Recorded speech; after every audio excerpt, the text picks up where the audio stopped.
مرزا حسن شیرازی. اچھا اب شیرازی کے لفظ سے آپ دھوکہ نہ کھائیے، شیراز ایران کا ایک بہت مشہور شہر ہے،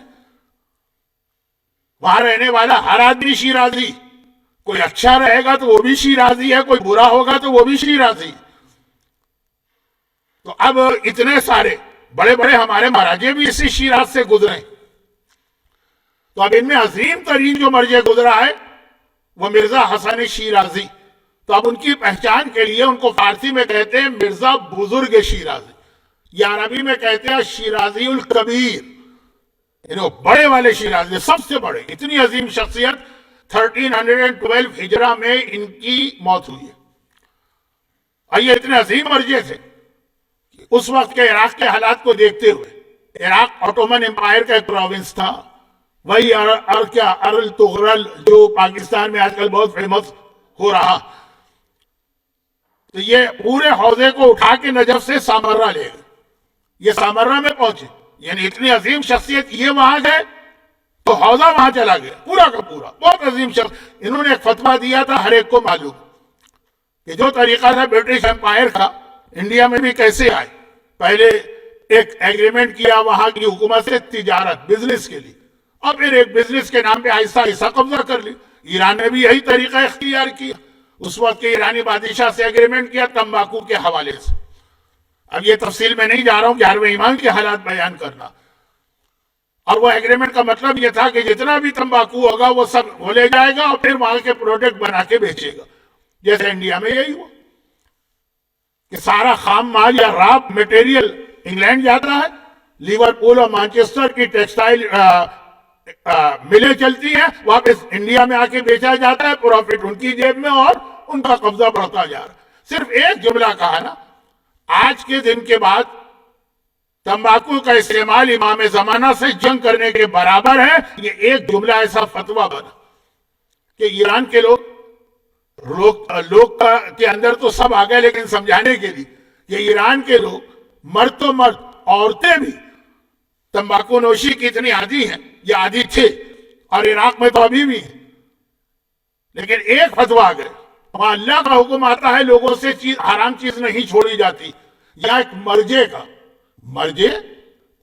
یعنی یوں تو وہ حکم اللہ ہی کا ہے، لیکن بہرحال وہ اسٹیٹس تو نہیں ہے نا، حرام ہے تمباکو کا استعمال. اور پولیٹیکل فتویٰ یہ نہیں کہا کہ قرآن حدیث سے یہ شراب اور سور کے گوشت کی طرح سے حرام ہے. اس وقت کے حالات کوئی ہاتھ لگانے کو تیار نہیں ہے، اتنا نقصان ہوا کہ ایگریمنٹ توڑنا پڑا. یہ میں صرف اصل واقعہ اس کے بعد کا ہے، یہ میں نے صرف اس لیے بتایا کہ کوئی پڑھا لکھا آدمی یہ نہ کہے ارے وہ کیا نجاست طہارت پیشاب خون کی نجاست میں ڈوبنے والے، ان کو دنیا کی کیا خبر. تمہیں دنیا کی خبر نہیں ہے، تم نے پورا انڈیا، پورا پاکستان، پورا بنگلہ دیش برٹش امپائر کے ہاتھ میں دے دیا، غلام بنا دیا. تم وزیر بھی تھے، تم راجہ بھی تھے، تم حاکم بھی تھے اپنے علاقے کے، تمہاری ساری عقلیں ختم ہو گئی، وہ آ گیا یہاں پر. اور یہ حوزہ علمیہ میں بیٹھنے والا ایک فتوے کے ذریعے سے ایسی منہ کی کھائی برٹش امپائر نے عراق اور ایران میں کہ یہ وہ علاقہ رہا کہ جہاں پہ قبضہ نہ ہو سکا. یہ مرجے کی میں بات کر رہا ہوں. میں نے اسی لیے واقعہ ان کا لیا کہ واقعی اور کسی مرجے کا ہو تو لوگ یہی کہتے ہیں ان کو سوائے نجاست طہارت کے مسائل کی اور آتا کیا ہے مراجع کو. ان کو وہ آتا ہے جو نہ تمہیں آتا ہے نہ تمہارے بادشاہوں کو آتا ہے. اور اچھے بادشاہ سنسیئر، میں شرابی کبابی محمد شاہ رنگیلے کی بات نہیں کر رہا ہوں، لیکن جو ویژن ایک مرجع کا ہے. ابھی آیت اللہ ہے بزرگ شیرازی، ان کا آخری وقت ہے، 82 کی ایج تھی ان کی. اس زمانے میں ہمارے مراجع کی ایج 80s میں ہوتی تھی، آج الحمدللہ 90s، اور 2-3 مرجع تو ہیں جو 100 کو کراس کر گئے. اللہ ان کے سائے کو ہمارے سروں پہ قائم و دائم رکھے. یہ مراجع کی عمر بھی کافی اب بڑھ گئی، 82 کی تھی. اور میں اکثر مجلسوں میں ایک جملہ کہتا ہوں کہ ایک چیز ایسی ہے جس کے بارے میں یہ فیصلہ کرنا مشکل ہے کہ اسے اچھا سمجھا جائے کہ برا سمجھا جائے. وہ یہ ہے کہ آج کل موتیں اچانک ہوتی، اچانک ایک آدمی چل رہا ہے، پھر رہا ہے، آپ سے باتیں کر رہا ہے، بھی آدھا گھنٹہ پہلے آپ کے ساتھ وہ چائے پی رہا تھا، کافی پی رہا تھا، ایک دم خبر آئی مر گئے. اور بہت سے لوگوں کو یہ موت بہت اچھی لگتی، وہ تمنا کرتے ہیں موت آئے تو ایسے آرام سے. اور پہلے زمانے میں، پہلے سے مطلب یہ کوئی 1400 سال نہیں، 60 سال، 70 سال، شاید 50 سال پہلے تک موت کا ایک پروسیس بھی ایسا لمبا ہوتا تھا کہ آدمی کو، جس کو عربی میں، فارسی میں، اردو میں ملا کے کبھی عالم نزع کہتے ہیں، کبھی سکرات کا وقت کہتے ہیں، کہ روح نکلنے میں خاصا ٹائم لگتا تھا. یعنی ایک عام سی چیز تھی. ایک آدھ کیس وہاں بھی ہوتے ہیں سڈن ڈیتھ کے، جیسے ایک آدھ کیس آج کل بھی ہوتے ہوں گے. ایک ہفتہ بستر پہ پڑا ہے، نہ جیتا ہے نہ مرتا ہے، لیکن میں ایک عام بات کر رہا ہوں. تو اب یہ کہ بہت سے لوگ اس سے گھبراتے ہیں کہ یہ والی موت تو بہت خطرناک، اب کون سی اچھی ہے کون سی بری. روایتوں میں ظہور امام زمانہ کی ایک پیشین گوئی یہ کہ اس سے پہلے موتیں اچانک ہوگی. اس کا اسٹائل یہ بتا رہا ہے کہ یہ بری، یہ والی موت بری، جس میں آدمی کو نہ توبہ کا موقع ملے، نہ گناہوں کو یاد کرنے کا موقع ملے، نہ لوگوں سے معافی تلافی کا موقع ملے. اس سے وہ موت، صرف گھبراتے لوگ اس لیے ہیں کہ شاید اچانک موت میں تکلیف نہیں ہوتی ہے، اور جو ذرا سسک کے موت ہو اس میں تکلیف بہت ہوتی ہوگی، ایسا نہیں. خیر، آغا بزرگ شیرازی، ان کا جو آخری وقت تھا وہ ذرا لمبا ہو گیا. یعنی لمبے سے مطلب 2-4 گھنٹے نہیں، کئی دن گزر گئے، 3-4 دن. اور اس زمانے کے میڈیکل سائنس کی ضمانت تقریباً وہ ہے جب انڈیا میں 1857 کا انڈیپینڈنس موومنٹ چل رہا، جنگ آزادی، جسے انگریز میوٹینیٹی یا غدر کہتے ہیں. بالکل وہی زمانہ. ہم لوگ یہاں شکست کھا رہے ہیں، ان کے فتوے نے اس برٹش امپائر کو وہاں شکست دی. آخری وقت، میڈیکل سائنس ابھی بالکل ابتدائی مرحلے میں. اس زمانے میں تھی نہیں میڈیکل سائنس، تو فیصلہ نہیں کر پا رہے ڈاکٹر اور حکیم کہ یہ زندہ ہیں کہ مر گئے. یہ بھی ہماری مذہبی کتابوں میں ایک مسئلہ ہے کہ اگر کسی آدمی کے بارے میں پتہ نہ چلے تو کتنا ویٹ کرنا ہے اس کو غسل میت دینے سے پہلے. اب بہت لمبی بات ہوئی جا رہی ہے، مختصر کرتا ہوں. تو اب لوگ چیک کرنے کے لیے ڈاکٹروں نے، حکیموں نے جو زمانے کے تھے، بہت پرانی بات بھی نہیں، میں نے کہا 1860s، انہوں نے کہا کیا ہم خود فیصلہ نہیں کر پا رہے یہ زندہ ہے کہ مر گئے. تو اب کیسے چیک کیا جائے؟ تو اب اطراف میں لوگ مرجے عظیم مرجے مراجع کے استاد، ان کے شاگردوں کے نام لوں گا تو آپ کی عقلیں حیران ہو جائیں گی، لیکن ٹائم نہیں. خلاصہ یہ ہے کہ اب لوگ قریب آئے. کسی نے آ کے کہا کہ وہ عثمانی خلیفہ کا گورنر آپ کی عیادت کو آیا. یہ بہترین موقع تھا نا، فوراً جتنے لوگ کمرے میں تھے وہ سیلفی لے لیتے اور فیس بک کے اوپر فوراً فوٹو آ جاتی اور یوٹیوب کے اوپر فوراً تذکرہ ہو جاتا تاکہ ویور بڑھیں، ٹھور بنے ہمارے. یہ پنجابی کا لفظ ہے. خیر، تو خلاصہ یہ ہے کوئی کسی قسم کا کوئی موومنٹ، کوئی ریئیکشن نہیں. عثمانی گورنر بہت بڑی بات تھی اس زمانے. دوسرے نے آ کے قریب آ کے کہا کہ وہ شاہ ایران کا ایمبیسڈر آپ کی مزاج پرسی کو آیا. ہم اور آپ کو اپنی جگہ سے اچھل کے رہ جائیں، خالی ایمبیسڈر، کوئی اثر نہیں. کسی نے کہا کہ بہت سارے زائرین آپ کی زیارت کو آئے ہیں، کوئی اثر نہیں. اور یہ واقعہ، اس کے راوی کون ہے؟ عبد الکریم حائری. میں نے کتنی بدتمیزی سے نام لے لیا، وقت کم ہے اس لیے. جنہوں نے قم کا حوضہ علمیہ بنایا، جنہوں نے امام خمینی جیسا شاگرد، جنہوں نے آغا عراقی جیسا شاگرد، جنہوں نے آغا گل بیگانی جیسا شاگرد بنایا، وہ ان کے شاگرد تھے اور وہ ان کے گھر میں رہتے تھے. ایک طرح پالا بھی تھا آغا بزرگ شیرازی نے عبد الکریم حائری کو، فاؤنڈر آف حوضہ علمیہ کو. وہ یہ واقعہ بتا رہے. اب سب طریقے سے ڈاکٹر جواب دے گا.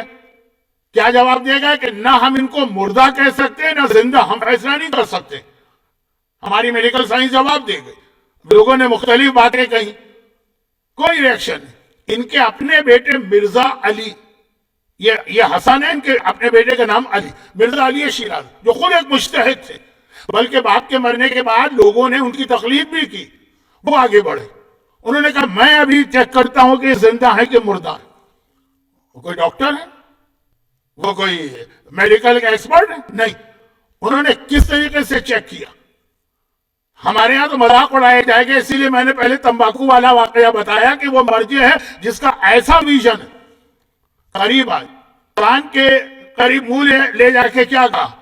آپ کو تو بہت ہی ہے چھوٹی چیز لگے گی، بلکہ شاید آپ کہیں کہ نعوذ باللہ نانسنس. انہوں نے کہا کہ بابا ایک بات بتائیے کہ اگر تندور میں روٹی جل جائے تو یہ جلی ہوئی روٹی ہم کھا سکتے کہ نہیں کھا سکتے؟ چیک کر رہے ہیں اپنے باپ کی زندگی اور موت. عثمانی گورنر آیا کوئی اثر نہیں, شاہ ایران کا سفیر آیا کوئی اثر نہیں, زائرین زیارت کو آئے کوئی اثر نہیں. بیٹے نے مسئلہ شرعی پوچھا اور کتنا بظاہر مسئلہ, ہمارے یہاں تو ہر آدمی جواب دے, فوراً آنکھیں کھولی, کہا کہ اس وقت تو میں فیصلہ نہیں کر پا رہا کہ اس کو حرام کہوں کہ حلال. سکرات کا وقت ہے, نزا کا عالم ہے, روح نکل رہی ہے, کئی دنوں سے اس حالت میں ہے کہ سارے سینسز ختم ہو گئے. لیکن ایک مرتبہ کہا کہ 2 دلیلوں سے تو یہ روٹی کھانا حرام لگ رہا ہے. ایک تو یہ کہ یہ روٹی خبائث میں آ رہا. قرآن کریم نے پیغمبر کی خاصیت بتائی, یحل لہم الطیبات ویحرم علیہم الخبائث, وہ انسانوں پر خبائث کو حرام کر رہا ہے. خبائث مانے گندگی.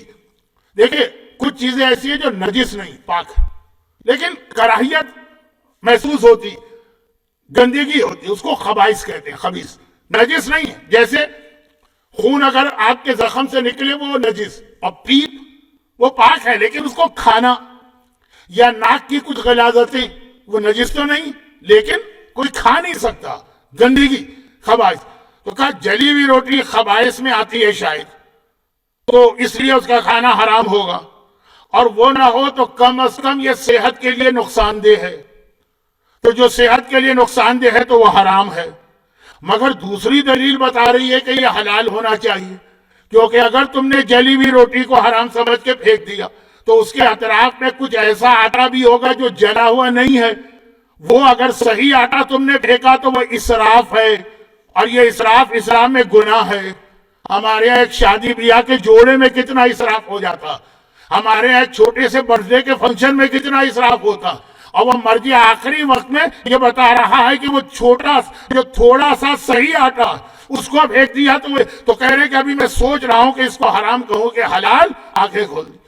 یہ مسائل کی کوئی اہمیت ہے کہ فیصلہ نہیں ہو پایا, لوگ سارے طریقے اختیار کر کے ناکام ہو گئے, لیکن جیسے ہی ایک مسئلہ شرعی اور اتنا معمولی کہ ہم اور آپ تو مذاق اڑائیں کہ کوئی مسئلہ ہے ایسے وقت میں پوچھنے کا, ایسے وقت تو چھوڑو, یہ تو عام حالت میں بھی پوچھنے والا مسئلہ نہیں ہے, لیکن دنیا سے جاتا ہوا مرجع واپس آ گیا. یہ علم سے محبت ہے, یہ اہل بیت کے پیغام سے محبت ہے, یہ اہل بیت کے علم کو دنیا تک پہنچانے کا طریقہ. اور یہاں پہ ایک بات اس لیے بھی عرض کر دوں کہ اب اتنا ان کا آج یہ تعارف ہو گیا کہ اگر کسی اور مجلس میں یہ بیان کروں گا تو یہ دوبارہ ریپیٹ کرنا پڑے گا ان کا ویژن, تمباکو والا فتویٰ. تو اب اتنا وقت نہیں ہے, چھوٹی سی بات بتا دوں کیونکہ اس کے بعد والا مسئلہ بھی بہت اہم. اور وہ کیا, وہ یہ ہے کہ جب یہ اپنے بھرپور مرجعیت کے زمانے میں تھے, آخری وقت کی بات نہیں کر رہا ہوں, بہت مختصر کر رہا ہوں اس کو, تو آپ کو پتا ہے کہ جب تک کہ یہ سیکیورٹی پرابلم نہیں ہوئے تھے, ہر مرجع کے پاس دن کا ایک ٹائم ہوتا تھا جہاں زائرین سے وہ ملاقات کرتا, اور جتنی شہرت ہوگی اتنا بڑا مجمع آتا رہتا. تو سامرہ میں ان کی ملاقات کو بھی لوگ آتے تھے. اب یہ بہت توجہ سے واقعات سنیے گا, اس کے بعد میں 11ویں امام کے واقعات پر آ رہا ہوں. ابھی تو میں نے وہ سسٹم آپ کو بتانا چاہا جو امام قائم کر کے گئے, جس کا مذاق اڑانا ہم اور آپ اپنی ذمہ داری سمجھتے ہیں. یہی تو لوگ کہتے ہیں کیا ہمارے مجتہدین کرتے رہتے ہیں, وضو غسل نجاست طہارت خون اور یہ پسینہ انہی میں لگے رہتے ہیں. زائرین زیارت کے لیے آ رہے ہیں, بڑا مجمع, اور جو طریقہ ہے کہ ایک لائن سے لوگ آتے ہیں, ان کو ہاتھ ملاتے ہیں, بوسہ دیتے ہیں, آگے بڑھ جاتے ہیں. بہت سارے ان کی نگاہ ایک نوجوان پہ پڑ گئی, وہ اس لائن میں کھڑا. آخر اس کو عربی اور اردو میں تو کہتے ہیں فراست, انگلش میں اس کے لیے بہت مشکل لفظ ہے جو میرے لیے ناممکن تھا یاد کر کے آپ تک پہنچانا.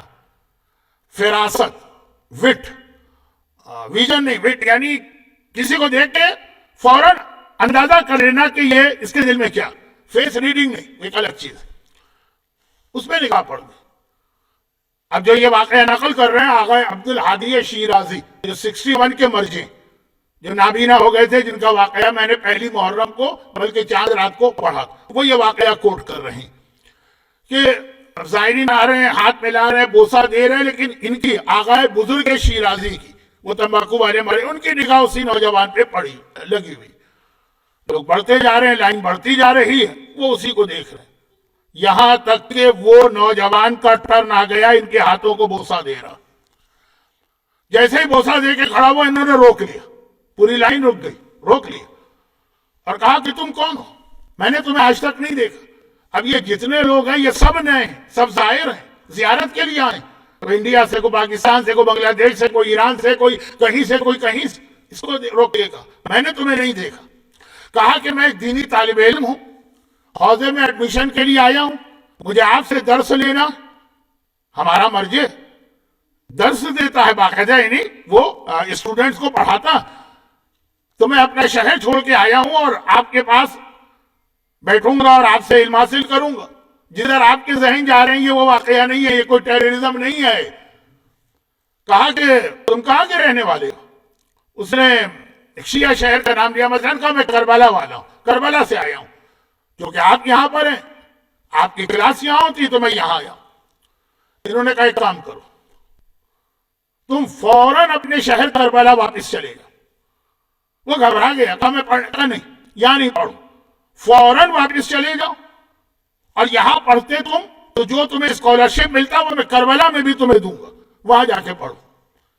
اب اتنا بڑا مرجع بات کہہ رہا ہے, وہ اسٹوڈنٹ تیار تو ہوا. انہوں نے اپنے نوکر کو بلایا, آغا شیرازی, کہا کہ کربلا جانے والی train Samarra to Karbala, Iraq کا ٹرین سسٹم بھی بہت اچھا رہ چکا اور شاید ابھی بھی اچھا. کہا کہ سامرا جانے والی ٹرین کتنے بجے جاتی ہے؟ مثلا اس نے گھڑی دیکھ کے, گھڑی تو نہیں لیکن جو بھی سسٹم ہو, کہا 1 گھنٹے بعد جائے گی. کہا اس نوجوان کے ساتھ چلو, اسٹیشن تک اس کے ساتھ جاؤ, دیکھو اسے اپنے سامنے ٹرین میں سوار کرانا, اور جب ٹرین چلے تب واپس آنا. یہ نہیں کہ ڈبے میں بٹھایا اور آ گئے. ہر وقت یہ ہے کہ کہیں بیچ سے یہ سٹک نہ جائے. یہ لفظ ممبر کے لیے ٹھیک نہیں ہے, لیکن ٹائم نہیں ہے میرے پاس, 11ویں امام کے حالات میں بس آ ہی رہا ہوں. کہا کہ جب اپنے سامنے ٹکٹ خریدنا, ڈبے میں بٹھانا, اتنی دیر کھڑے رہنا جب تک کہ ٹرین موو نہ ہو جائے. وہ چلا گیا. اور ہر تھوڑی دیر بعد اتنا بڑا مرجع اس وقت اپنے لوگوں سے پوچھتا ہے کہ وہ نوکر آیا کہ میرا نہیں آیا. لوگوں نے کہا نہیں ابھی آ رہا ہے, ٹائم باقی ہے. ہر 15 منٹ کے بعد یہاں تک کہ وہ نوکر آ گئے. جیسے ہی وہ نوکر آ گئے, انہوں نے پوچھا اپنے سامنے بٹھایا, جی ہاں. ٹرین چلی تھی؟ کہاں چلی؟ وہ اترا تو نہیں تھا؟ نہیں. کہا ٹرین نے اسپیڈ پکڑ لی تھی؟ کہا اسپیڈ پکڑ لی. اب سب لوگوں کے دل میں ایک سسپینس پیدا ہوا, بڑے بڑے مجتہدین ان کے اطراف بیٹھے. کہا یہ بات کیا؟ کہا یہ نوجوان مجھے لگ رہا کہ ایسا جوشی عقیدت میں بھرا ہوا کہ یہاں پر آئے گا, سامرا کے روزے میں زیارت کے لیے بھی جائے گا, یہاں بھی بیٹھے گا, اور کچھ دشمنان اہل بیت کا نام لے کے ان پہ لعنت کرے گا. جو اتنے سالوں کی میری محنت ہے اس کو یہ تباہ کر دے گا. جو سامرا کے ماحول کو میں نے اتنی مشکل سے بنایا, ہر ایک کو پتا ہے سامرا میں 80% سنی حضرات ہیں, 20% شیعہ. کہا جو اتنی مشکل سے ایک یونٹی میں نے پیدا کی, اس طرح سے مسلمانوں کو ایک دوسرے کے قریب کیا, یہ اپنے جوش محبت کے اندر ایسے نعرے لگائے گا روزے کے صحن میں بیٹھ کر کہ جس کے نتیجے میں میری ساری محنت ضائع ہو جائے گی. اس لیے میں نے اس کو واپس بھجوایا اور میک شور کیا کہ یہ چلا جائے, ادھر سے ادھر نہ ہو. اب پھر جو یہ واقعہ دیکھ رہے ہیں وہ ایک نہیں کئی. ان میں سے کسی نے کہا کہ ایک بار میں کربلا کی زیارت کو گیا تو نوجوان مولا حسین کے روزے کے صحن میں ملا. میں نے اس کو پہچان لیا, کون بھولے گا اس واقعے کو. میں نے کہا تم یہاں؟ کہا کہ ہاں, وہ آغا شیرازی نے مجھے حکم دے کے واپس بھیج دیا. کہا کہ بتاؤ کہ تم جو سامرا آئے تھے تو تمہاری نیت کیا تھی؟ کہا میری 2 نیتیں تھی, ایک تو یہ تھا کہ درس لینا, اور دوسرا یہ کہ دشمنان اہل بیت کی اکثریت ہے تو روزانہ مجھے دعائے صنمی قریش وہاں پڑھنا. یہ ہمارے پاس ایک دعا ہے, اگرچہ ویکسٹ دعا لیکن ہے. بہرحال یہ نہیں کہہ سکتے کہ بالکل غلط, لیکن جس کے اندر قریش کے 2 بتوں کے اوپر لعنت بھیجی ہے مولا کے حوالے سے, اور 2 عورتوں کے اوپر. کہا مجھے وہ وہاں پڑھنا تھا جو میں کربلا میں روز پڑھتا ہوں, مجھے یہ وہاں پہ پڑھنا تھی دشمنوں کے گڑھ میں بیٹھ کر. اب ان کی سمجھ میں آیا جو یہ واقعہ کوٹ کر رہے ہیں کہ یہ آغا, اچھا صرف چہرہ دیکھ کے پہچان لیا کہ یہ یہاں کس نیت سے آیا ہے اور کیا حرکتیں کرے گا. اچھا جو دشمنان اہل بیت ہیں ان سے لعنت یا بیزاری تو بالکل دین کا حصہ,